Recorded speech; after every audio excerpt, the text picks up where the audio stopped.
I don't want to calculate high-resolution utopia for myself only to have it squandered by fortune. How do I ensure the meaning I experience is self-determined? Well, you can't, because there's an arbitrary element to existence, so it is going to be squandered to some degree by fortune.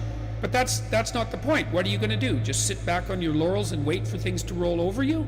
So what you do, look, the hero myth basically says, go out there, confront the dragon, get the gold, share it with the community, and live properly. Or it says, the alternative is, face the tyrant,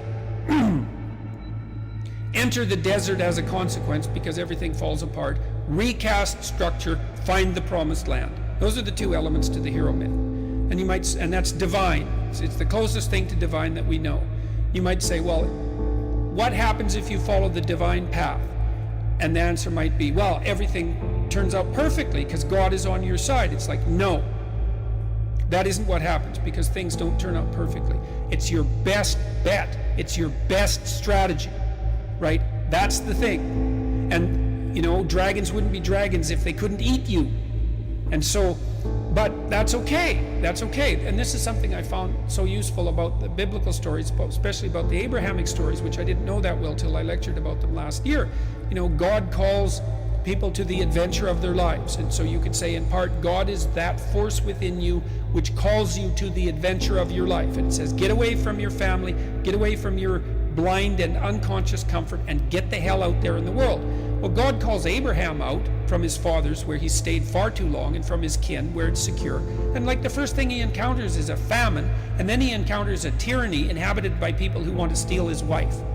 It's like you think, well, Abraham should have just stayed in bed and ignored God, obviously. Well, that isn't how it is. It's like we're built for struggle, us human beings. You're not after the bubbles of bliss that Dostoevsky described in Notes from Underground. We're built to contend with the world. We're built to contend with reality. You want a challenge, and the best way that you can take on a challenge, because a challenge fortifies you. So you don't want to be secure, you want to be strong. And you get strong by taking on optimal challenges. And so you lay out your destiny in the world, and you take the slings and arrows of fate, and you make yourself stronger while you're doing so. And you might fail, and fortune might do you in, but it's your best bet. And people that have extracted unbelievable successes out of catastrophic failures. And I'm not saying that in a naive way. I know perfectly well what happens to people. You're doing fine in life, and then you get cancer, and then 6 months later you're dead. And all the heroism in the world isn't going to save you at that point. But that's not the point. That's not the point. Life is bounded by mortality, but that doesn't mean that you don't get out there and contend, and you develop by contending, and you minimize the net amount of suffering in the world. And that's something, man. That's something to do. So it beats laying in your basement and getting bitter and then doing the terrible things that bitter people do. So you can't ensure that the meaning you experience is self-determined, but you can play your role to the best of your ability, and that will be good enough. And that will be good enough.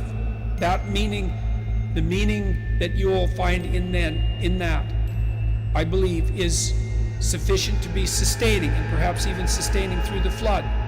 So it isn't that you can avoid catastrophe, it's that you can prepare yourself to deal with it honorably when it arrives. That's what you've got.